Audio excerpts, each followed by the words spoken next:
মক্কার প্রত্যেকটা ব্যবসায়ীরা সিরিয়ায় দামেস্কে বিভিন্ন রাষ্ট্রে ব্যবসা করতে যে মক্কা নগরীর বিশ্বনবী আমেনার দুলারি মুহাম্মদুর রাসূলুল্লাহ সাল্লাল্লাহু আলাইহি ওয়াসাল্লামের প্রশংসা শুধু মক্কার ভিতরে সীমাবদ্ধ ছিল না, সমগ্র বিশ্বের ভিতরে আস্তে আস্তে ব্যবসায়ীরা ছড়াই দিয়েছিল।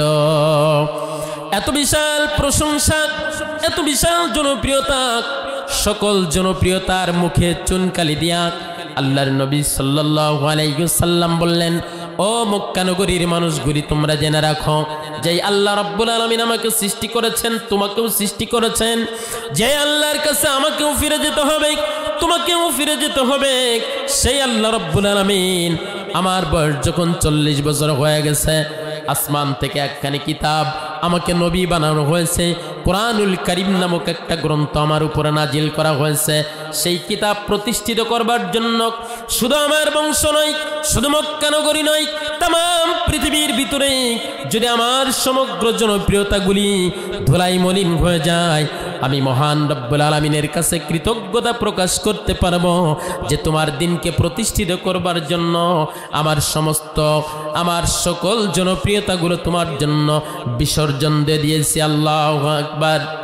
আল্লাহর নবী সাল্লাল্লাহু আলাইহি ওয়াসাল্লাম সেটাকে সামনে রেখে দাওয়াতি কাজ চালালেন, যার বদৌলতে কি হলো, বদর সংগঠিত হলো, উহুদ সংগঠিত হলো, সামনে আসছে রমাদানুল মুবারক, রমজান মাসের 24 রমজান 624 খ্রিস্টাব্দে 17 রমজানুল মুবারক বিশ্বনবী সাল্লাল্লাহু আলাইহি ওয়াসাল্লাম অল্প সংখ্যক সাহাবায়ে কেরামদেরকে নিয়ে বদরের প্রান্তে গেলেন। তারপরে 1 বছর পরে 625 খ্রিস্টাব্দে আল্লাহর নবী উহুদের প্রান্তে গেলেন।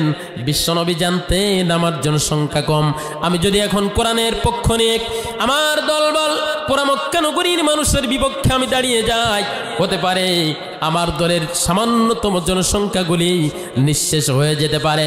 তারপর আল্লাহর নবী আল্লাহর দিকে তাকায় আল্লাহ রাব্বুল আলামিন বিশ্বনবীকে বললেন, উযিনা লিল্লাযিনা ইউকাতিলুনা ফি সাবিলিল্লাহ।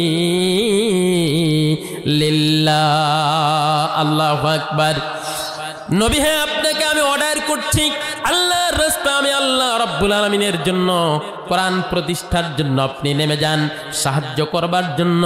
মক্কা নগরীর কোনো মানুষকে লাগবে না, আবু জাহেলের বংশের কাউকে লাগবে না, কুরাইশ বংশের কোনো মানুষকে লাগবে না, একমাত্র ওয়াকানা হাক্কান আলাইনা নাসরুল মুমিনিন, আমি আল্লাহ রাব্বুল আলামিন মুমিন যারা হবে, দিন প্রতিষ্ঠার কাজে যারা সময় ব্যয় করতে চাবে, যারা সামনে এক পা অগ্রসর হবে, তাদের সাহায্য করবার জন্য আমি আল্লাহ রাব্বুল আলামিন যথেষ্ট হয়ে যায়। আমার কথা মনে হয় বুঝতেছেন না? বুঝতেছেন কথা? আমার ভাইয়েরা, এই জন্য বিশ্বনবী আল্লাহর নবীর আদর্শ গ্রহণ করবার জন্য নবীজির বাপ চাচা বলে নাই আমাদের ছেলেটা খুব ভালো, তোমরা আমাদের এই ছেলেকে অনুসরণ করো। নবীজির বংশের কোনো মানুষ বলে নাই, অনুসরণ করতে তো বলেই নাই, বরং আল্লাহর নবীকে অনুসরণ না করার জন্য তারা প্রকাশ করেছে, প্রচার করছে কি করে নাই? আবু জাহেলরা মোড়ে মোড়ে তারা প্রচার করত, মুহাম্মদ নামে একজন খারাপ মানুষ এসেছে মক্কা নগরীতে, বাপ দাদার ধর্মগুলিকে চুনকালি দিয়ে বাপ দাদার ধর্মগুলিকে অ্যাভয়েড করে খোদা থেকে আসমানি গ্রন্থের নাম দিয়ে একখানা কোরআন প্রকাশ করে, এই কোরআনের কথা বলে মানুষকে বিভ্রান্ত করে। ও মক্কার মানুষেরা, ও মদিনার মানুষেরা, তোমরা ওই মুহাম্মাদের কাছে যেও না। তার মানে নিজের মানুষগুলি যখন আল্লাহর নবীর বিরুদ্ধে আচরণ করলো, আল্লাহ পাক রব্বুল আলামিন বললেন, হাবিব, আমার হাবিব মুহাম্মদুর রাসূলুল্লাহ সাল্লাল্লাহু আলাইহি ওয়াসাল্লাম, এই কোরআন সংরক্ষণের জন্য আপনাকে টেনশন করা লাগবে না। ইসলাম প্রতিষ্ঠিত হবে কি হবে না, দ্বীন ইসলাম কায়েম হবে কি হবে না, সেটা একমাত্র আমি আল্লাহর দায়িত্ব। শুধু আপনার দায়িত্ব হলো চেষ্টা করা, আর আমি আল্লাহ পাক রব্বুল আলামিনের কাছে সাহায্য করা। পৃথিবীর কোনো মানুষের কাছে আপনাকে হাত বাড়িয়ে সাহায্য নেওয়ার কোনো প্রয়োজন নাই। সুবহানাল্লাহ। যেই আল্লাহ 1400 বছর আগে জিরো থেকে তাম পৃথিবীর মানচিত্রে আকাশ বাতাসে আল্লাহর নবীর নাম, কোরআনের নাম, বিশ্ব নবীর প্রশংসা করে আল্লাহ ছড়িয়ে দিলেন, ইসলামকে কায়েম করে দিলেন। সে আল্লাহ রব্বুল আলামিন আজও আছে না নাই? আমাদের তো বয়স হলে দাড়ি পেকে যায়, চামড়া লুজ হয়ে যায়, কণ্ঠের হুঙ্কার নষ্ট হয়ে যায়, গলা একটা থাকলে তিনটা হয়ে যায়, বিভিন্ন রোগ আমাদেরকে পাকড়াও করে। কিন্তু যেই রব্বুল আলামিন 1500 বছর আগে আল্লাহ রব্বুল আলামিনকে, আল্লাহর নবীকে সাহায্য করেছেন, তাহলে 1500 বছর পরে এসে আল্লাহ রব্বুল আলামিনের পাওয়ার শক্তি মনে হয় একটু কমে গেছে, কমছে। আল্লাহর পাওয়ার যদি কমতো আসমান দাঁড়িয়ে থাকতো না, আল্লাহর পাওয়ার যদি কমতো জমিন দাঁড়িয়ে থাকতো না, ঠিক না বেঠিক? আমার বন্ধুগণ, সে আল্লাহ তেমনই আছে। আল্লাহর কোনো ঘুম নাই, আল্লাহর কোনো দুর্বলতা নাই, আল্লাহ রাব্বুল আলামিনের কোনো ক্লান্তি নাই। ক্লান্তি হলো আমাদের, ইমান দুর্বল হলো আমাদের। এই জন্য আমার ভাইয়েরা, মারা যাওয়ার পরে আল্লাহর কাছে আমাদেরকে ফিরে যেতে হবে। আমরা সর্ব জায়গায়, সর্বস্তরে, যার সব মানুষ থেকে, সমগ্র জাতি থেকে, সব কিছু থেকে উপরে রাখবো। জোরে বলেন তিনি কে? আর একটু জোরে বলেন তিনি কে? সে আল্লাহ রাব্বুল আলামিনের দরবারে খুশি হয়ে সকলেই চিৎকার মেরে আরেকবার বলছি আলহামদুলিল্লাহ। এই জন্য কোনো কাজ চলবে না। আসুন আল্লাহর কোরআন শোনার জন্য কোরআন শরীফের ভিতরে প্রবেশ করে আমার সাথে বলুন আউযু বিল্লাহি মিনাশ শাইতানির রাজিম। বিসমিল্লাহির রাহমানির রহিম। তাবারাকাল্লাযী বিয়াদিহিল মুলক ওয়া হুয়া আলা কুল্লি শাইইন কাদির। الذي خلق الموت والحياة ليبلوكم أيكم أحسن عملا وهو العزيز الغفور. الله أكبر বলেন। কোরআনুল কারীমের 67 নম্বর সূরা, 114টি সূরার ভিতরে এর সিরিয়াল নাম্বার, ক্রমিক নাম্বার হলো 67। জোরে বলুন কত? 67 নাম্বার সূরা, 29 নাম্বার পারার ভিতরে স্থান পেয়েছে। সূরাটির নাম হলো সূরাতুল মুলক। সূরার নাম কি? সূরাতুল মুলক। মুলক মানে মালিক, মুলক মানে হলো রাজত্ব। এই মুলক মানে হলো রাজত্ব। রাজত্ব নামে একটা সূরা আছে, সেই সূরার নাম হলো মুলক। এই সূরাটি মক্কায় অবতীর্ণ হয়েছে। সূরাটির ভিতরে আল্লাহ রাব্বুল আলামিন প্রথম দুটি আয়াতের ভিতরেই এমন এমন কথা বলেছেন, আসল মৌলিক কথাগুলি আল্লাহ রাব্বুল আলামিন তুলে ধরেছেন। বিস্তারিত ব্যাখ্যার ভিতরে যেতে পারবো না আমার ভাইয়েরা।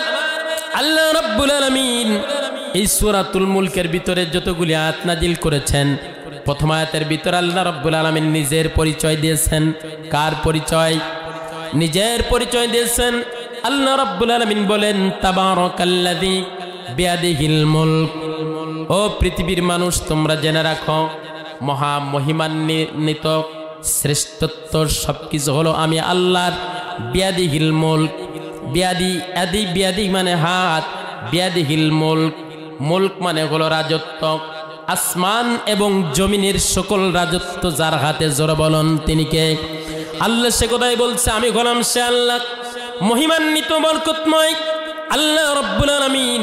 আমি আল্লাহ রাব্বুল আলামিন আসমান এবং জমিনের ভিতরে যা কিছু আছে, আসমান এবং জমিনের ভিতরে চন্দ্র, সূর্য, গ্রহ, তারা, গাছপালা, তরলতা, সাগর, সাগর, মহাসাগর, নদী, যত যা কিছু আছে, মানুষ জাতি থেকে শুরু করে 18,000 মাখলুকাতের যা কিছু আছে, সকল সবকিছু নিয়ন্ত্রণের একমাত্র মালিক যিনি, তিনি কে? সে আল্লাহ রাব্বুল আলামিন বলছেন সব রাজত্ব আমার হাতে। মুলক মানে হলো রাজত্ব। এই পৃথিবীর ভিতরে আমেরিকাকে আমরা বলি মডল, তার মানে তামাম বিশ্বের মেজর দেশগুলি তিনি শাসন করে ইচ্ছা করলে পুতুল সরকার বসায় দেয়, ইচ্ছা করলে আবার পুতুল সরকার হিসাবে সরাই দেয়, আছে না নাই? এইরকম আমেরিকা হলো মডেল। এই মডেলরা চিন্তা করে সকল পৃথিবীর ভিতরে আমাদের রাজত্ব হলো আমার হাতে। ডোনাল্ড ট্রাম্প এই কথা চিন্তা করে, জো বাইডেন চিন্তা করে, এরপরে জর্জ ডব্লিউ বুশ চিন্তা করেছিল তামাম পৃথিবীর রাজত্ব আমার হাতে। আমেরিকার কাছে তামাম পৃথিবী নিয়ন্ত্রণের চাবিকাঠি, এই চিন্তা তারা করত, এই রাজত্ব তাদের হাতে। হিলারি ক্লিন্টন চিন্তা করত, কত নেতৃবৃন্দ চিন্তা করেছে, সেই আমেরিকাও যে আল্লাহ রাব্বুল আলামিন তাদের হাতে দেয় নাই। কয়েকদিন পূর্বেই আল্লাহ রাব্বুল আলামিন সেই প্রমাণ দেখিয়ে দিয়েছেন, ঠিক কিনা? এই আমেরিকার ভিতরে এমন ভাবে আল্লাহ রাব্বুল আলামিন প্রমাণ করলেন, ও আমেরিকান মডেলেরা, তোমরা চিন্তা করো পৃথিবীর রাজত্ব আমাদের হাতে না, না, আমি আল্লাহ রাব্বুল আলামিন কোন মানুষের হাতে পৃথিবীর রাজত্ব দেয় নাই। রাজত্ব একমাত্র আমি আল্লাহর।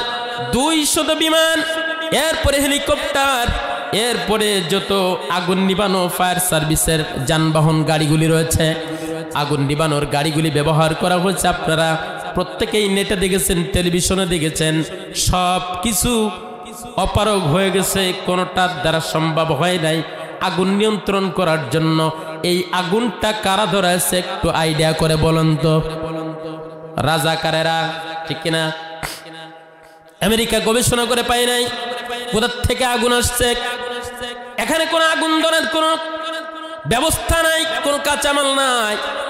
আগুন কোথা থেকে উৎপত্তি হলেও আল্লাহ রাব্বুল আলামিন সে কথাই বান্দাদেরকে বুঝিয়ে দিয়েছেন। পৃথিবীর মানুষ, এই পৃথিবীর মানুষগুলি আমি আল্লাহ রাব্বুল আলামিন সৃষ্টি করেছি, মানুষ সৃষ্টি করেছি, 18,000 মাখলুকাত আমি দিয়েছি, জমিন আমি দিয়েছি, আসমান আমি সৃষ্টি করেছি, বাতাস আমি সৃষ্টি করেছি, সব কিছু আমি দিয়েছি। যে রব্বুল আলামিন সব দিতে পারি, সেই রব্বুল আলামিন আগুনটাও সৃষ্টি করতে পারি কি পারি না?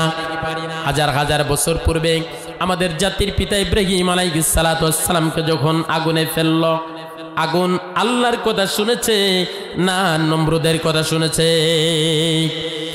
সকল ফেরেশতারা বলেছিল, ইব্রাহিম আপনি করেন আল্লাহর খলিল, আপনি যদি আমাদের কাছে সামান্য একটু সাহায্য চান, আমরা আপনার সাহায্য করার জন্য প্রস্তুত। জিব্রাইল সেদিন বলেছিল, হাবিব আমাকে 600 পাখা আল্লাহ রাব্বুল আলামিন দান করেছেন, একটা পাখা দিয়ে যদি একটা জাপটা দিয়ে 70,000 মাইল অতিক্রম করতে পারি, আমার 600 পাখার একটা বাড়ি এই নমরুদের 40 বছরে 40 দিনের আগুন, এই 40 দিনের আয়োজিত আগুনগুলি সহ্য করতে পারবে না। আপনি একটু বলুন, আমি একটু আগুনটা ঠান্ডা করে দেই। এইরকম সাহায্য করলো, করার প্রস্তাব করলো আল্লাহর নবী ইব্রাহিম, আমাদের বড় আব্বা, আমাদের আব্বা সেদিন বলেছিল, না না, যে আল্লাহ রাব্বুল আলামিন তোমার 600 পাখা দিয়েছেন, সেই আল্লাহ আমি ইব্রাহিম আগুনের ভিতরে পড়ে গেছি, দেখে কি দেখে না? আল্লাহ যদি দেখে, আল্লাহ আমাকে সাহায্য করবে। তোমার কাছে আমি সাহায্য চাই না। কোনো ফেরেশতার ইবাদত আমরা করি না, কোনো মানুষের ইবাদত আমরা করি না। অতএব তোমরা সরে যাও। মহান রব্বুল আলামিন আমি আল্লাহর জন্য যথেষ্ট হয়ে যাবে। আল্লাহ খুশি হয়ে গেলেন।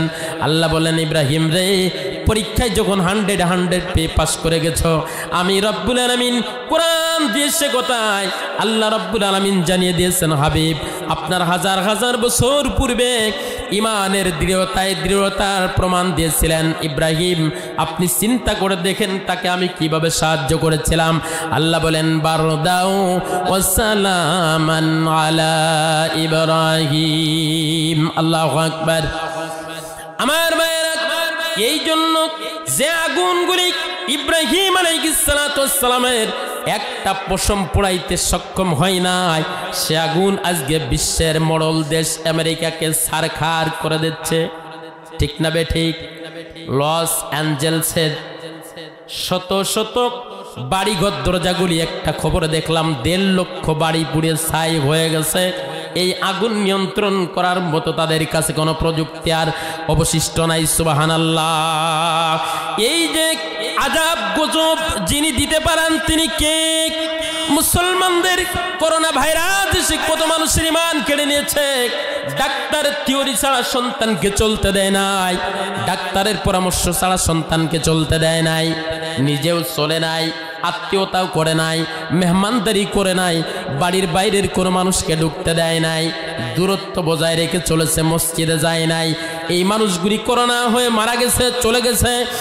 আর যারা একমাত্র বলতো রোগ দেওয়ার মালিক আল্লাহ, বিপদ দেওয়ার মালিক আল্লাহ, হেফাজত করার মালিক আল্লাহ, এই মানুষগুলো করোনা তো দূরের কথা, করোনার আব্বা পর্যন্ত তাদেরকে পাকড়াও করতে পারে নাই, ঠিক কিনা? আমার ভাইয়েরা, এই জন্য সে মহান মালিকের উপরে ইমানের দৃঢ়তা দরকার আছে না নাই? ইমানের পথে অবিচল থেকে আমার মরণ যেন হয়। বলেন, ইমানের পথে অবিচল থেকে আমার মরণ যেন হয়। তোমার কাছে মিনতি আমার, মায়া মহিম দয়াময়, ইমানের পথে অবিচল থেকে আমার মরণ যেন হয়। লা ইলাহা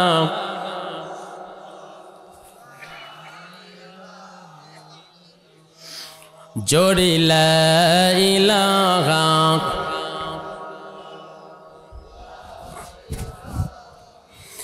লা ইলাহা ইল্লাল্লাহ মুহাম্মাদুর রাসূলুল্লাহ সাল্লাল্লাহু আলাইহি ওয়াসাল্লাম। কষ্ট হচ্ছে আপনাদের? কষ্ট হচ্ছে? আমার ভাইয়েরা, সূরাতুল মুলকের ২য় নাম্বার আয়াতে কারিমা আজকের এই মাহফিলের সাথে মিল করে আমি আয়াত তেলাওয়াত করেছি। আল্লাহ রাব্বুল আলামিন বলছেন, আল্লাযী খালাকাল মাউতা ওয়াল হায়াতা লিয়াবলুয়াকুম আইয়ুকুম আহসানু আমালা ওয়াল আজিজুল গফুর। আল্লাহু আকবার। আল্লাহ রাব্বুল আলামিন বলছেন, আল্লাযী খালাকাল মাউতা ওয়াল হায়াতা, আমি আল্লাহর যিনি, আমি আল্লাহ রাব্বুল আলামিন দুইটা জিনিস সৃষ্টি করেছি, মৃত্যু এবং হায়াত। কয়টা জিনিস? খালাকাল মাউতা ওয়াল হায়াতা, মরণ সৃষ্টি করেছি এবং জীবন সৃষ্টি করেছি। দুইটা জিনিস সৃষ্টি করেছি, এর একটা উদ্দেশ্য আছে। উদ্দেশ্য আছে না নাই? মসজিদ বানাইছেন, উদ্দেশ্য কি? নামাজ পড়া, ঠিক কি না? খেলার মাঠ বানানোর উদ্দেশ্যটা কি? বাচ্চারা খেলা করবে, ব্যায়াম হবে, পরিবেশ সুন্দর হবে, বিভিন্ন অশ্লীল কাজ থেকে বিরত থেকে খেলা করবে, মন মস্তিষ্ক ভালো থাকবে, ঠিক কিনা? মাদ্রাসা বানানোর উদ্দেশ্য হলো কোরআন শিখবে, স্কুল বানানোর উদ্দেশ্য হলো লেখাপড়া করবে, এই প্যান্ডেলটা বানানোর উদ্দেশ্য হলো মানুষ কোরআন শুনবে। সিরাজগঞ্জের হুজুর এসে সুন্দর আলোচনা করবে, মানুষগুলি কোরআন শুনে মুগ্ধ হয়ে যাবে, ঈমান আর আমল পরিবর্তন করবে। এটা হলো কর্তৃপক্ষের উদ্দেশ্য, ঠিক কিনা? অনেক জায়গায় কর্তৃপক্ষের উদ্দেশ্য একটু ভিন্ন থাকে। বড় বক্তা নিয়ে আসলাম, দর্শক বেশি হবে, টাকা পয়সাও বেশি হবে, ঠিক কিনা? আমাদের লাভে দাঁড়াইলো কত? লাভে যদি না দাঁড়াই তাহলে ওয়াজ ভালো হয় নাই। আছে না নাই? আই ভাই ভাই কেমন হলো, কি বিষয় আসাই, উনি বিষয় আসায় শুনলেই আলহামদুলিল্লাহ কোনো কিছুই নাই, বলে ওয়াজ এবার জুত হয় নাই, কারণ সমান সমান সমান সমান মানে ডেকোরেশন, বক্তা খরচ, লাইটিং, মাইকিং, প্রচার, পোস্টার, খানা দানা সব কিছু মিলে সমান সমান হুজুরি, বেশি একটা জুত হয় নাই। তার মানে ক্যাশ দাঁড়াই নাই। তার মানে এই সমস্ত কর্তৃপক্ষগুলো মাহফিল দেয় ক্যাশ দাঁড়ানোর জন্য, আছে না নাই? আর যাদের ক্যাশ ২-৩ লক্ষ টাকা ক্যাশ দাঁড়ায় যায়, তারা বলে আলহামদুলিল্লাহ হুজুর এবারের মাহফিল সারা মাহফিল হয়েছে, আছে না নাই? একটা দৃষ্টান্ত দিয়ে আমি আয়াতের দিকে যাচ্ছি। দেখেন আমাদের দেশের মানুষ, ঈমান কেমন জিনিস, আমাদের উদ্দেশ্য, চিন্তা, চেতনা কেমন যে দুইজন বক্তা তাফসির মাহফিলে দাওয়াত পেয়েছে, আমন্ত্রিত হয়েছে, তারা এসেছে।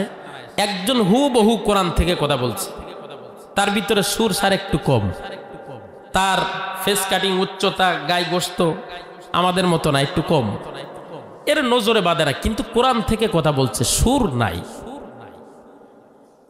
এই লোকজন বলতেছে এই বক্তা কোনতে নিয়ে আইছে, এটা বক্তা হইল, এর নাই সুর নাই, কি কোনো কিছু নাই, এটা বক্তা হইল।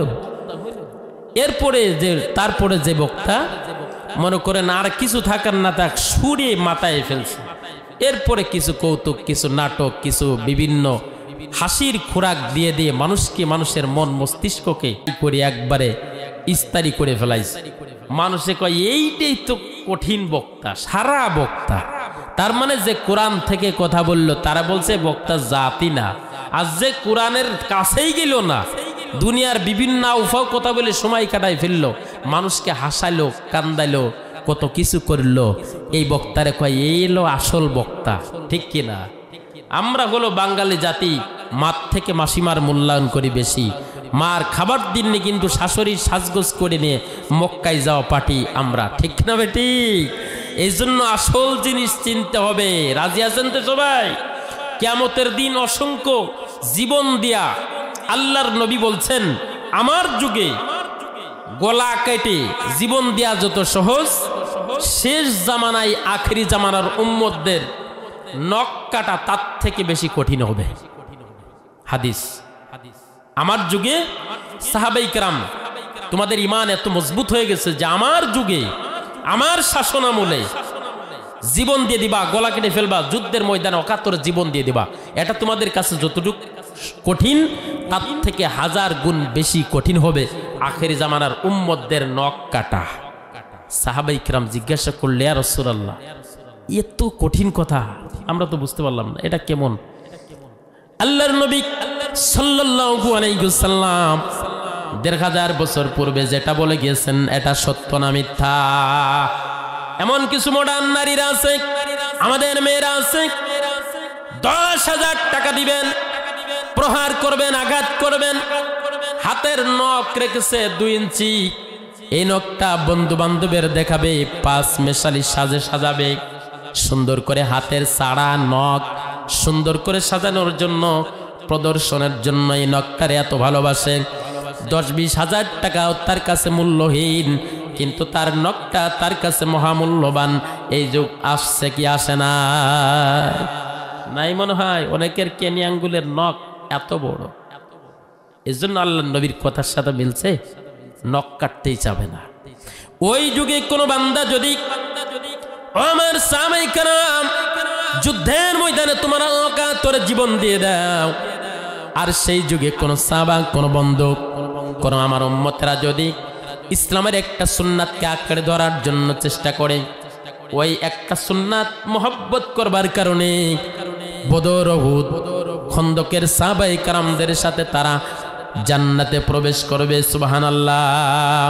কিয়ামতের দিনে হাজার হাজার শহীদগুলি জীবন দিয়ে শহীদ হয়ে যাবে, কিন্তু জিরো অবস্থায় আল্লাহ বলবেন বান্দা ইসলামের জন্য জীবন দিয়েছো। একজনকে বলবে তোমার গায়ে কাদামাটি কেন?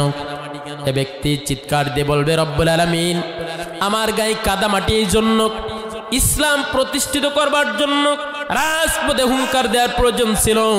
কাফের আর মুশরিকদের সম্মুখে যুদ্ধ সংগঠিত হয়েছে, সেই যুদ্ধে আমি আপনার কোরআনকে প্রতিষ্ঠিত করবার জন্য জীবন দিয়েছি। কাফেরদের বুলের আঘাতে আমার চোখটা ধ্বংস হয়ে গেছে, আমার চোখটা নষ্ট হয়ে গেছে, আমার মাথা ঝাঁঝরা হয়ে গেছে, আমার বুকটা ঝাঁঝরা হয়ে গেছে কাফেরদের বুলেটের আঘাতে।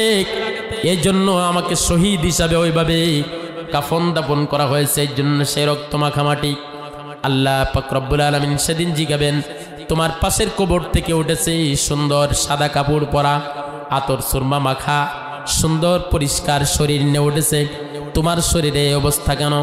বান্দা যখন এই প্রশ্নের জবাব দিয়ে দিবে, আল্লাহ রাব্বুল আলামিন তখন বলবে বান্দা, যেই বান্দাগুলি আমার কোরআন প্রতিষ্ঠিত করবার জন্য জীবন দিয়ে দেয়, এই বান্দাদের জন্য আমি আল্লাহ রাব্বুল আলামিন জাহান্নামকে হারাম করে দিয়েছি। আল্লাহ বলেন ইন্নাল্লাহ হাসতারা মিনাল মুমিনিনা আনফুসাহুম ওয়া আমওয়ালাহুম বিআন্না লাহুমুল জান্নাহ। জোরে কোন আল্লাহু আকবার।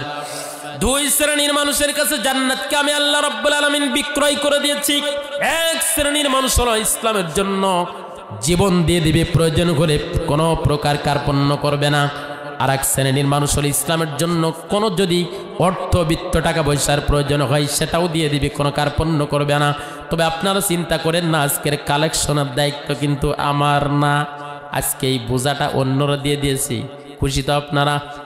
আজকে যতটুকু থাকবো নিরেট ওয়াজ আপনাদেরকে শোনাবো, কারণ যত জায়গায় যায় ভিক্ষের ঝুলিটা এনামুল হুজুরির গাড়ি দিয়ে দেয়। আপনারা অনেকে জানেন ঠিক কিনা? আমি নাকি চাতি ভালো পারি, এই জন্য আজকে ওই দায়িত্বটা বুঝাই শুনে পার করে দিছি। খুশি তো আপনারা? ইনশাল্লাহ চাবো না। আমার ভাইয়েরা, কিয়ামতের দিন অসংখ্য শহীদ গুলি দাঁড়াবে। আল্লাহ রাব্বুল আলামিন বলবেন, শহীদ ইসলামের জন্য কাতরে জীবন দিয়েছো, ঠিক আছে, কিন্তু তোমার একটা উদ্দেশ্য হলো রাজপথে তুমি লড়াই করবে। মানুষগুলি তোমাকে বীর বিক্রম বলবে। আজকে তোমার জন্য যেরকম মানুষে তোমার বীর বিক্রম বলেছে, বীর উত্তম বলেছে। আমাদের বাংলাদেশে স্বাধীনতা যুদ্ধের সময় যারা যুদ্ধ করেছে কয়েকজন ব্যক্তি, সম্ভবত 6 জন ব্যক্তি বীর উত্তম আছে। এক নাম্বার হলো বঙ্গবীর কাদের সিদ্দিকী, বীর উত্তম আছে না নাই? এরকম গামছা গলায় দিয়ে থাকে। বঙ্গবীর কাদের সিদ্দিকী কৃষক শ্রমিক লীগ নাকি জননাম, এরকম বীর উত্তম তোমার নামের জন্য যুদ্ধ করেছিলে। মানুষে তোমাকে যোদ্ধা বলবে, মানুষে তোমাকে ফাইটার বলবে, মানুষে তোমাকে বীর উত্তম বলবে, এর জন্য যুদ্ধ করেছো। যে উদ্দেশ্য ছিল দুনিয়াতে সব আমি দিয়ে দিয়েছি। মোড়ে মোড়ে তোমার নাম লেখা আছে যোদ্ধা, বীর উত্তম, আব্দুর রব, বীর শ্রেষ্ঠ, এইরকম নাম তোমার যা দরকার ছিল সব আমি আল্লাহ দিয়ে দিয়েছি। অতএব আখিরাতে তোমার জন্য কোনো ব্যবস্থা আমি আল্লাহ রাব্বুল আলামিন রাখি নাই। জোর বলুন নাউজুবিল্লাহ। অসংখ্য হাফেজে কোরআন, আলেম, বক্তাগুলি বক্তা হওয়ার পরেও, হাফেজ হওয়ার পরেও, আলেম হওয়ার পরেও জাহান্নামে যাবে। আল্লাহ রাব্বুল আলামিন তাদেরকে বলবেন, আমার বান্দা তোমার হাফেজ হওয়ার উদ্দেশ্য ছিল এরকম, মানুষে আমার হাফেজ বলবে, মানুষে আমার মাওলানা বলবে, মানুষে আমার বক্তা বলবে, এই জন্য তুমি বক্তব্য দিতে, এই জন্য তুমি কোরআনের কথা বলতে। বিভিন্ন দোষের কারণে হাফেজরা কিয়ামতের দিন জিরো হয়ে উঠবে, এরপরে মাওলানারা জিরো হয়ে উঠবে। ইসলামের বিভিন্ন খেদমত করে আমাদের দেশের ভিতরে আসে না নাই? নাম রেখে দিয়েছে আমরা দানবীর। উত্তর পাড়ায় দিয়েছে 20,000, দক্ষিণ পাড়ায় দিয়েছে 20,000, এরপরে পাশের গ্রামে দিয়েছে 20,000। এরকম 2-4টে দান দেখার পরে আমরা তার একটা লোকব লাগাই দিই, লোকটা হলো দানবীর। আর লোকটা খুশি হয়ে ফুলে ফাঁপে কয়, এই জন্যই তো প্রত্যেকটা জায়গায় 20,000 করে দিয়ার তালে আছে না নাই? আমার ভাইরা, এই মানুষগুলি কিয়ামতের দিন যখন বলবে আল্লাহ মালিক, অর্থের দিকে তাকাই নাই, হাজারের দিকে তাকাই নাই, লক্ষ টাকার দিকে তাকাই নাই, শুধু তোমার কথা বললে, কোরআনের কথা বললে দিয়ে গেছি, দিয়ে গেছি, দিয়ে গেছি।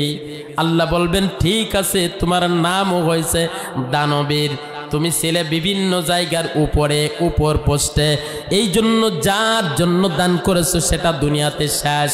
আজকে আখেরাতে তোমার সাথে আমার বোঝা পড়া হবে, যে আল্লাহ রাব্বুল আলামিন তোমার সম্পদ দিয়েছে, তার জন্য তুমি কি দিয়েছো। এই জন্য আমার ভাইয়েরা, অসংখ্য মানুষগুলি কোরআনের মাহফিল করার পরেও এই মাহফিলের একাংশ সব তো আমাদের হওয়া দরকার আছে না নাই? আল্লাহর নবী বলছেন, মান ক্বারা হারফাম মিন কিতাবিল্লাহ ফালাহু আশরা বিআমসালিহা। কোন বান্দা যদি জবান থেকে একটিবার কোরআনের একটা অক্ষর তিলাওয়াত করে, ফালাহু আশরা বিআমসালিহা, তার আমলনামায় তাৎক্ষণিকভাবে 10টি নেকি আল্লাহ রাব্বুল আলামিন লিপিবদ্ধ করে দেয়। জীবনে কত খতম দিয়েছি, কোরআন শোনার ব্যবস্থা মানুষকে করে দিয়েছি। আমার ভাইয়েরা, কোরআনের মাহফিলে বাধা দিলে যদি গুনাহ হয়, তাহলে কোরআনের মাহফিল করলে সব হবে কি হবে না? যদি বাধা দিলে গুনাহ হয়, তাহলে অবশ্যই আয়োজন করলে সব অতি হবে, ঠিক না বে ঠিক? আয়োজন করে আল্লাহ বলবেন না না, দুনিয়াতে তুমি কোরআনের মাহফিল করেছিলে ক্যাশ দাঁড়ানোর জন্য, ফান্ড দাঁড় করার জন্য। এই যে আমাদের একটা বিল্ডিং করা দরকার, আমাদের কার্পেট দরকার, আমাদের টিউবওয়েল দরকার, আমাদের প্রাচীর কোনো দরকার, আমাদের একটা ফান্ড ব্যাংক অ্যাকাউন্ট দরকার। এই জন্য কোরআনের মাহফিল দিয়েছিলে, ভালো আয় ব্যয় হয়েছিল, এই জন্য ওই মাহফিল থেকে তুমি কোনো কিছুই পাবে না। এই 25 সালের মাহফিলে যদি আমরা জিরো হই, 26 সালে মাহফিল করতে পারবো, গ্যারান্টি কি আছে? গ্যারান্টি নাই। এই জন্য আল্লাহ বলছেন বান্দা ওয়াজ করো, ওয়াজ শোনো, বক্তৃতা করো, হাফিজ হও আর মৌলানা হও, এরপরে বক্তা হও আর যাই হও, ব্যবসায়ী হও আর চাকরিজীবী হও, তুমি যা কিছু করো না কোনো দানবীর হও আর বীর উত্তম হও, জাতির জনক হও আর যাই হও না কেন, আল্লাহ সবার উদ্দেশ্যে কোরআনের একটা আয়াতে কারিমা নাজিল করে বলে দিয়েছেন, কুল ইন্না সলাতি ওয়া নুসুকি ওয়া মাহইয়ায়া ওয়া মামাতি লিল্লাহি রাব্বিল আলামিন। আল্লাহু আকবার। এই যে আয়াতটা আমি মনে হয় বানাই বললাম, কোরআনের আয়াত, ঠিক কিনা? আল্লাহ বলছেন নবী হ্যাঁ প্রত্যেকটা উম্মতদেরকে বলে দেন, তারা যেন বলে ইন্না সলাতি, নিশ্চয় আমার নামাজ, ওয়া নুসুকি আমার কুরবানি, ওয়া মাহইয়ায়া আমার বেঁচে থাকা, ওয়া মামাতি আমার মরে যাওয়া, লিল্লাহি রাব্বিল আলামিন সব কিছু আল্লাহ রাব্বুল আলামিনের জন্য। সুবহানাল্লাহ। এই কুশবাড়ি এলাকায় এমন মানুষ মনে হয় নাই মানুষ দেখানোর জন্য নামাজ পড়ে আছে। বিয়ে বাড়ি গেছে কি বলবে এই জন্য নামাজ পড়ে, মেয়ের শ্বশুর বাড়ি গেছে, ছেলের শ্বশুর বাড়ি গেছে, আত্মীয় বাড়ি গেছে, নামাজি ব্যক্তিদের সাথে পাল্টানে পড়ে চলে গেছে, কি করা যাবে? এখন নামাজ না পড়লে তো উপায় নাই, ওই জন্য নামাজ পড়ে, এটাকে বলে লোক দেখানো নামাজ। আছে না নাই? কুরবানি করে হুজুরির কাছে মাঝে মাঝে জায়গায় হুজুর কন্ত দেখি এই কুশবাড়ির ভিতরে সবচেয়ে বড় গরু, সবচেয়ে ভালো কুরবানি কার বাড়ি হয়েছে? ওই হুজুর তখন বলে, চাচা আপনার কুরবানির মতো একটা গরু এই মহল্লায় আজকে জবাই হয় নাই। আর চাচা কয় আমিও চেষ্টা করেছিলাম বাপু 3-4 ঘুরে ঘুরে আমি সবচেয়ে বড় কুরবানি দেবো, এটা একটা নিয়ে তো ছিল, এই কায়দা আর কি, ওই কোনো রকম আল্লাহ তৌফিক দিয়েছে। চাচা এই প্রশংসা শুনবার জন্য 4 দোকানে কুরবানির গল্প উঠাই। আল্লাহ বলছেন বান্দা কুরবানি দিয়েছে, এই কুরবানির গোশত লা ইয়ানালাল্লাহু লুহুমুহা, এই কুরবানির গোশত আমি খাই না, ওয়ালা দিমাউহা, এর রক্ত আমি খাই না। গোশত খাও তোমরা, রক্ত খাই জমিন। ওয়ালা ইয়ানালুহুত তাকওয়া, আমার কাছে শুধু তাকওয়াটা আমি আল্লাহ রাব্বুল আলামিনের কাছে পৌঁছে যাই। আল্লাহু আকবার। এই জন্য প্রত্যেকটা আমল করতে হবে কার জন্য? আরো জোরে বলেন কার জন্য? আজকের মাহফিল শুনতে আসছি কার জন্য? আমার ভাইরা সব কিছু যদি আল্লাহর জন্য হয়, ওই আল্লাহর আদেশ আল্লাহর নিষেধ মানা দরকার আছে না নাই? 28 নম্বর পারা 2 নম্বর পৃষ্ঠা সূরাতুল মুজাদালায় আল্লাহ বলছেন, ইয়া আইয়ুহাল্লাযীনা আমানু ইযা ক্বিলা লাকুম তাফাসসাহু ফিল মাজালিসি ফাফসাহু ইয়াফসাহিল্লাহ। আল্লাহু আকবার। আল্লাহ তাআলা বলছেন কোরআনের ময়দানে, কোরআনের মজলিসে তোমাদের যখন বলা হবে, ইযা ক্বিলা লাকুম তাফাসসাহু, যখন তোমাদেরকে বলা হবে সামনে আগায়ে বসো, অবশ্যই ফাফসাহু, তোমরা সামনে আগায়ে বসো। আল্লাহু আকবার। এই জন্য এখান থেকে এই মুহূর্তে আল্লাহর কোরআনকে সামনে রেখে বলা হচ্ছে, যার যার সামনে ফাঁকা জায়গা আছে সামনে আগায়ে আসেন আর একটু জিকিরের তাল দেন। লা ইলাহা সুবহানাল্লাহ আলহামদুলিল্লাহ লা ইলাহা সুবহান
ইলাহা ইল্লাল্লাহ, লা ইলাহা ইল্লাল্লাহ মুহাম্মাদুর রাসূলুল্লাহ। আপনাদের কষ্ট হচ্ছে, আর অল্প সময় নিব। আমার ভাইরা, আল্লাহ রাব্বুল আলামিন বলেন, আল্লাযী খলাকাল মাউতা, আমি আল্লাহ রাব্বুল আলামিন মৃত্যু সৃষ্টি করেছি। এই মৃত্যু থেকে পালাবার মতো, বাঁচার মতো পৃথিবীর কোনো মানুষ জমিনে জন্ম নেয় নাই। কোরআনুল কারীমের 6665 আয়াতে কারিমা যদি তুমি অস্বীকার করতে পারো, কিন্তু কোনো হিন্দু, বৌদ্ধ, খ্রিস্টান কোনো ব্যক্তি একটা আয়াত অস্বীকার করতে পারবে না। সেই আয়াতের নাম হলো কুল্লু নাফসিন যায়িকাতুল মাউত। ঠিক না বেঠিক? আমার ভাইয়েরা, এই পৃথিবীর প্রথম মানবের নাম হলো আদম আলাইহিস সালাতু ওয়াস সালাম। তিনিও মারা গেছেন। আমাদের জাতির পিতা ইব্রাহিম আলাইহিস সালাতু ওয়াস সালাম মারা গেছেন। নূহ আলাইহিস সালাতু ওয়াস সালাম মারা গেছেন। ইদ্রিস আলাইহিস সালাতু ওয়াস সালাম মারা গেছেন। ইউনুস মারা গেছেন। মুসা আলাইহিস সালাতু ওয়াস সালাম মারা গেছেন। সকল নবী রাসূল মারা গেছেন। আবু বকর চলে গেছেন, ওমর চলে গেছেন, উসমান চলে গেছেন, আলী চলে গেছেন, কুরাইশ বংশ চলে গেছেন, প্রত্যেকটা সাহাবায়ে কেরাম চলে গেছেন, তাবেঈ গেছেন, তাবেঈন মারা গেছেন, আইম্মায়ে মুজতাহিদিন মারা গেছেন, সলফে সালেহিন মারা গেছেন, বড় বড় পীর আউলিয়ারা মারা গেছেন, চারো ইমাম আবু হানিফা, ইমাম শাফি, মালিকি, হাম্বলি মারা গেছেন, বড় বড় নেতা নেত্রী যারা ছিল তারাও চলে গেছেন, আমেরিকার প্রেসিডেন্ট চলে গেছেন, বাংলার প্রধানমন্ত্রী সাবেক যারা ছিল সব চলে গেছেন, আমাদের দাদা পড়দাদা কবর দেশে চলে গেছেন। এক সময় এমন সময় আসবে আমাদের মা বাবাও কবরে চলে গেছেন। এমন সময় আসবে আমাদেরও অন্ধকার কবরের ভিতরে চলে যাওয়া লাগবে। লাগবে কি লাগবে না? লাগবে কি লাগবে না? সবাই যেহেতু চলে গেছে, এই মানুষগুলি আর পৃথিবীতে নাই। এক সময় আমরাও কবর দেশে চলে যাব। এই যে গোরস্থান, কুশবাড়িয়া গোরস্থান, এই গোরস্থানের ভিতরে এমন দাপটওয়ালা মানুষ ছিল যাদের দাপটে মানুষ রাস্তায় চলতে পারত না। কথার হুঙ্কারে মানুষ ভয় পেত। চাচা আসতেছে, ভয়তে বিড়ি খায়, খাওয়া তো দূরের কথা, সামনে যায় নাই। চাচার সামনে বাইসাইকেল চালায় নাই, নেমে রাস্তার সাইডে দাঁড়াইছে। এমন সময় গেছে কি যায় নাই। চাচাকে সম্মান করেছে, দাদাকে সম্মান করেছে। এরপরে সালিশ মিটিংয়ে গেলে তিনি বড় চেয়ার পেতেন। এরকম দারাঢ্য ব্যক্তি, মান সম্মাননা প্রত্যেকটা ব্যক্তিগুলো কবর দেশে চলে গেছে। আল্লাহর জন্য বলছেন, বান্দা প্রত্যেককে মরা লাগবে। যেহেতু এই মরণটা পৃথিবীর কোন রাজা বাদশা সৃষ্টি করে নাই, এই মরণটা যিনি সৃষ্টি করেছেন তিনি কে? আল্লাহ বলছেন, আল্লাযী খলাকাল মাউতা ওয়াল হায়া। মরণ আর জীবন আমি আল্লাহ সৃষ্টি করেছি। আমার প্রিয় ভাইয়েরা, এরপরে হায়াতের জিন্দেগিটা, আমরা যে সুস্থ আছি, আমরা যে জীবিত আছি, এই জীবিত এই মানুষরা আমরা একসময় 50 বছর বয়স থাকলে 51 বছরের আগে মৃত্যু অবস্থায় রুহের জগতে ছিলাম। ঠিক কিনা? ছিলাম কিনা? তাহলে আল্লাহ রাব্বুল আলামিন মৃত্যু থেকে জীবিত করলেন। জীবিত থেকে আবার আমাদেরকে মৃত্যুবরণ করাবেন। কেন করাবেন? রব্বুল আলামিন কোরআনুল কারীমের ভিতরে বলছেন, লিয়াবলুয়াকুম আইয়ুকুম আহসানু আমালা। আল্লাহু আকবার। মূল আলোচনার ভিতরে প্রবেশ করছে। আল্লাহ রাব্বুল আলামিন বলছেন, আমি হায়াত সৃষ্টি করেছি, মওত সৃষ্টি করেছি। এই আসমান জমিন আমি আল্লাহর হাতে। কেন সব কিছু সুন্দর প্যান্ডেল করে সাজাইলাম, দামি দামি বক্তা পৃথিবীর এই জমিনের ভিতরে দিলাম। আসমান জমিন সুন্দর প্যান্ডেল করলেন, 7 তলা বিশিষ্ট এত নামি দামি সুন্দর একটা জমিন সৃষ্টি করলেন। এর প্রধান বক্তা হলো বিশ্বসভার সভাপতি, সকল আম্বিয়া কেরামদের মাথার মুকুট, সব থেকে শ্রেষ্ঠ মহামানব মুহাম্মদুর রাসূলুল্লাহ সাল্লাল্লাহু আলাইহি ওয়াসাল্লাম, মুসা আলাইহিস সালাতু ওয়াসসালাম, ইব্রাহিম আলাইহিস সালাতু ওয়াসসালাম। বিভিন্ন বক্তা আমি আল্লাহ রাব্বুল আলামিন সৃষ্টি করলাম। সব কিছু সৃষ্টি করার পরে আমি আল্লাহ রাব্বুল আলামিন মানুষের জন্য মরণ সৃষ্টি করেছি। মানুষগুলি মারা যাবে, প্রত্যেকটা মানুষ মারা যাবে। মৃত্যুর হাত থেকে পালাবার জন্য তুমি যেখানেই পালাও না কেন মুসলমান, আজরাইল সেখানে যে তোমারে ধরে ফেলবে। ঠিক না বেঠিক? কোন দিন যেন আমাদের মরণ হয়ে যায়, মরণ থেকে পালাবার জন্য কুশবাড়িয়া থেকে যখন বান্দা স্টক করে, কুশবাড়িয়া থেকে তাড়াতাড়ি লাঙ্গলবাদ থেকে মাগুরা, মাগুরা থেকে ফরিদপুর, ফরিদপুর থেকে ঢাকা, ঢাকার থেকে সিঙ্গাপুর, কেউ আবার চলে যায় থাইল্যান্ডে, ঠিক কিনা? আজরাইল থাইল্যান্ডেও যায় খপ করে ধরে ফেলছে, ঠিক না বেঠিক? আল্লাহ বলছে ফাইদা জাআ আজালুহুম লা ইস্তাখিরুনা সাআতাও ওয়ালা ইস্তাকদিমুন। আল্লাহু আকবার। মৃত্যু যখন মানুষের এসে যাবে, 1 সেকেন্ড পরেও হবে না, 1 সেকেন্ড আগেও হবে না। বাঁচার জন্য মানুষ যত চেষ্টা করো সব ব্যর্থ হয়ে যাবে। কিন্তু এই জন্য বাঁচার চেষ্টা করার জন্য আমরা ওষুধ পান করি না, ডাক্তার দেখাই না, আমরা সুস্থ থাকার জন্য ডাক্তারের শরণাপন্ন হই, ঠিক না বেঠিক? কারণ আল্লাহ রাব্বুল আলামিন বলছেন আইনা মা তাকুনু ইদরিকুমুল মাউত ওয়ালাউ কুনতুম ফি বুরুজিম মুসাইয়াদা। মরণ থেকে পালাবা কোথায়? যেখানেই পালাও না কেন, যদি গ্লাসের ভিতরে যে পালাও, যদি লোহার সিন্দুকের ভিতরে যে পালাও, মরণ তোমার ছাড়বে না, ঠিক না বেঠিক? এই জন্য কবি বলেছেন মাউতু কাসুং কুল্লু নাসিং শারিবু কবরু বাইতুং কুল্লু নাসিং দাখিলু। আল্লাহু আকবার। পৃথিবীতে অনেক মানুষ শরবত বানাইয়া দেয়, পছন্দ না হলে শরবতটা আমরা খাই না, ভালো লাগতেছে না, ঠিক না? এই শরবতটা খাবো না, কেন খাবেন না চাচা? না, আমার রুচিতে আসতেছে না। ঠিক আছে, খেলেন না।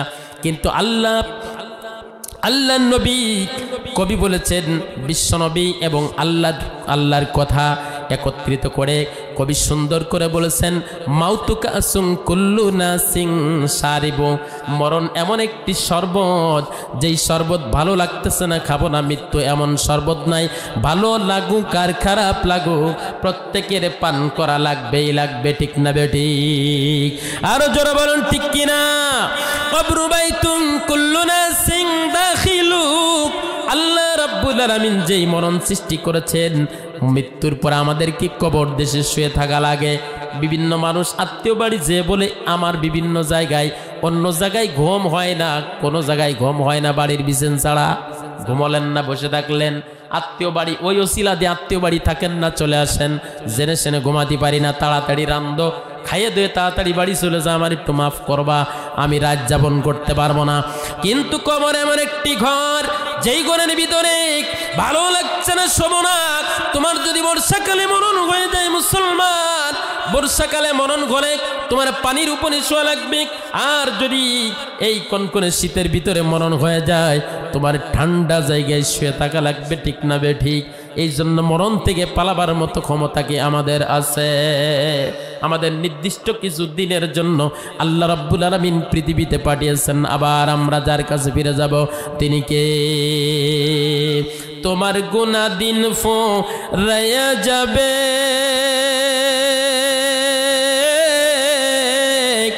যৌবনে লাগবে ফাটি। ওই যে দেখো ডাকিতেছে তোমার কবরের মাটি। বলেন, ওই যে দেখো ডাকিতেছে তোমার কবরের মাটি, ঠিক না বেঠিক? আল্লাহর নবী ৭০ মাররা, ৭০ বারেরও বেশি আল্লাহর নবী প্রত্যেকটা দিন তওবা করতেন। কারণ কোন দিন নবীজির মরণ হবে নবীজি কিন্তু জানতেন না। যেই নবী মাসুম ছিলেন, জীবনে কোনোদিন গুনাহ করেন নাই, প্রত্যেকটা নবী রাসূল মাসুম, বেগুনাহ, নিষ্পাপ। এরপরে বিশ্ব নবী প্রত্যেকটা দিন ৭০ বারের অধিক তওবা করতেন। আর আমরা গুনাহ ছাড়া বাঁচতে পারি না, ৭ বারও তওবা করি না দিনে, এমন লোক আছে না নাই? আছে আমার ভাইরা। এই জন্য আমাদের প্রত্যেককে কবর দেশে চলে যাওয়া লাগবে। এই জন্য কবি বলেছেন, এই জন্য কত সুন্দর করে লিখেছেন, তোমার গুনাহ দিন ফুরাইয়া যাবে, যৌবনে লাগবে ফাটি। ওই যে দেখো ডাকিতেছে তোমার কবরের মাটি। সন্ধ্যার আগে যেদিন ডুববে রে বেলা, এক পলকে ভেঙ্গে যাবে সেদিন রঙ্গেরই মেলা, ঠিক কিনা? সন্ধ্যার আগে পৃথিবীর কোনো সূর্য ডোবে না, নির্দিষ্ট টাইমে মাগরিবের টাইম হলে সূর্য ডুবে যায়, কিন্তু আমার আপনার সূর্য যদি বেলা 12টায় আপনার ইন্তেকাল হয়ে যায়, আমার আপনার জীবনের সূর্যটা বেলা 12টায় ডুবে যাবে। আমার আপনার সূর্য পৃথিবীর সব কিছু অন্ধকার হয়ে যাবে। জোর বলুন ঠিক কিনা? সন্ধ্যার আগে যেদিন ডুববে রে বেলা, এক পলকে ভেঙ্গে যাবে সেদিন রঙের মেলা। কার দিবস দিন জোরে ধমক,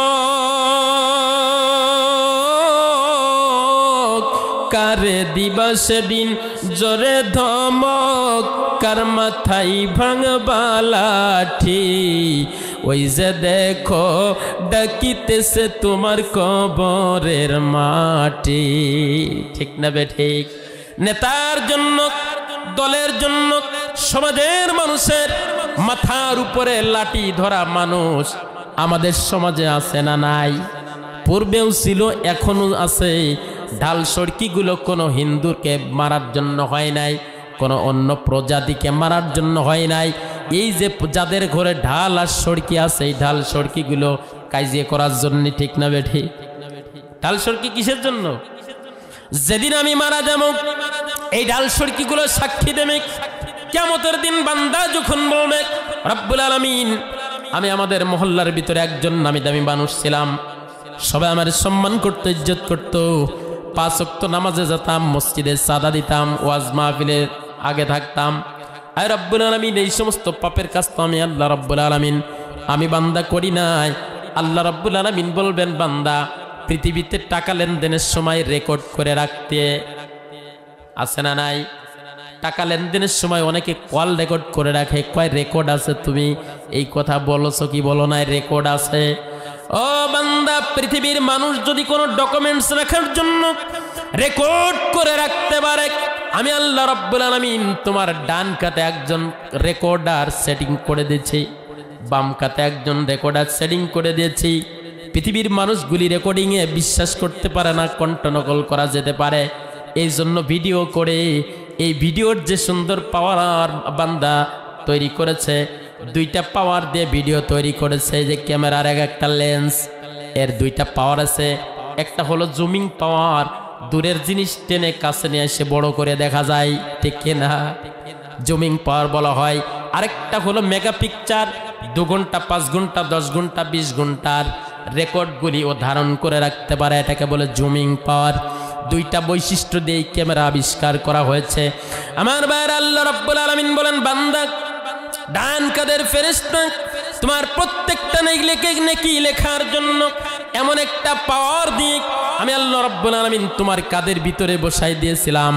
তোমার জীবনে যদি সামান্যতম নেকের কাজ করে একটা জিনিসও বাদ পড়ে নাই, তোমার জীবনে যদি খারাপ কোনো কাজ করে থাকো, পৃথিবীর কোনো মানুষ না দেখলেও যিনি দেখেছেন তিনি হলেন আল্লাহ। আর আমি আল্লাহর পক্ষ থেকে তোমার বাম কাঁধে যেই ফেরেশতারা বসা ছিল, এরা ঘুষ দিয়ে কলমটা স্টপ করে রাখবা। আল্লাহ জানতো এই ফেরেশতারা যদি মানুষ দেখতে পারে ঘুষ দিয়ে কলম বন্ধ করবে, আর ডান কাঁধের ফেরেশতার ঘুষ দিয়ে কলম অলরেডি চালু করে রাখবে। ঠিক না বে ঠিক? এই জন্য কোনো ফেরেশতার ধরতে পারবা না, ছুঁইতে পারবা না, দেখতেও পারবা না। ও বান্দা, বাঁচার কোনো পথ নাই। আমি আল্লাহ রাব্বুল আলামিনের সাথে চালাকি করার যত কৌশল করো, কোনো কৌশলে কাজ হবে না। শ্রেষ্ঠ কৌশলবিদ যিনি, জোরে বলেন তিনি কে? আর একটু জোরে বলেন তিনি কে? আমার ভাইরা, সে আল্লাহর কাছ থেকে বাঁচার কোনো পন্থা পথ আমাদের কাছে। এই জন্য আল্লাহর কাছে সেজদায় অবনত মস্তকে বান্দা যখন আল্লাহর কাছে গুনার বোঝা মাথায় নিয়ে মসজিদে সেজদায় পড়ে যায়, আল্লাহর কোরআন শোনার পরে বান্দা যখন অনুতপ্ত হয়ে যায়, আল্লাহ তখন বান্দাকে অফার দিয়েছেন, বান্দা যত গুনাহ তুমি করেছো এই পৃথিবীতে এমন কোনো গুনাহ নাই যেই গুনাহ মাফ করার ক্ষমতা আমি আল্লাহর নাই। ঠিক না বে ঠিক? যত গুনাহ বান্দা তুমি করতে পারো তার থেকে কোটি কোটি গুণে ক্ষমা করার শক্তি আমি আল্লাহ রাব্বুল আলামিন রেখে দিয়েছি। আল্লাহু আকবার। আমরা তোমার অবুঝ বান্দা, তুলেছি দুহাত, তুমি প্রভু কবুল করো মোদের মোনাজাত তুলসী দুহাত গুনাহ করার ক্ষমতা খোদা মোদের আছে যত ক্ষমা করার সাধ্য তোমার গুণে শত তোমার মদদ দিয়ে মোদের দিয় গো নাজাত তুলসী দুহাত আমরা তোমার অবুঝ বান্দা তুলসী দুহাত আল্লাহু আকবার। এই জন্য কোন বান্দা জনিক সারা জীবনের গুনার কথা স্মরণ করে কুশবাড়িয়া ময়দান থেকে দুটি চোখের পানি ফেলে যদি আল্লাহর কাছে গুনার কথা বলতে পারে, মালিক কোরআন যে কথা বলে সেই কথার ভিতরে একটি সেকেন্ডের জন্য পালানোর পৃথিবীতে কোনো জায়গা নাই, ইন্তেকালের পরেও আমার জায়গা হবে না, ঠিক না বেঠিক? এই পৃথিবীতে পালানোর মতো কোনো ব্যবস্থা আমার নাই, মৃত্যুর পরেও পালানোর মতো কোনো ব্যবস্থা নাই, কারণ বলছে মরেই যাবা না, সুম্মা ইলাইনা তুরজাউন, আমি আল্লাহর কাছে ফিরে আসা লাগবে, প্রধানমন্ত্রীকে ফিরে আসা লাগবে, বিরোধী দলের নেত্রীকে ফিরে আসা লাগবে, দল বল নির্বিশেষে জামাত জাসদ বাসদ কমিউনিস্ট কংগ্রেস এরপরে আওয়ামী লীগ বিএনপি জাতীয় পার্টি যত দল আছে সরমনা উজানি ফুরফুরা তবলিগ এরপরে যত দল আছে কালো মোটা দল আছে কোন লম্বা বেটে খাটো ইমাম মসজিদ শ্রোতা দর্শক এরপরে বক্তা ক্যামেরাম্যান লাইটিং ম্যান সবাইকেই যার কাছে ফিরে যাওয়া লাগবে জোরে বলুন তিনি কে? সে আল্লাহর কাছে ফিরে যেতে হলে আমার ভাইয়েরা আমাদের পূর্বপুরুষ আজকে কবরে শুয়ে আছে, রাতের বেলায় কত শিয়ালগুলি অপবিত্র শিয়ালগুলি কবরের উপরে দাঁড়ায় দাঁড়ায় পেশাব করে, করে কি করে না? যেই মানুষগুলি শরীরে মাছি মশা পর্যন্ত পড়তে সাহস পেত না, সে মানুষগুলি কবর দেশে শুয়ে আছে।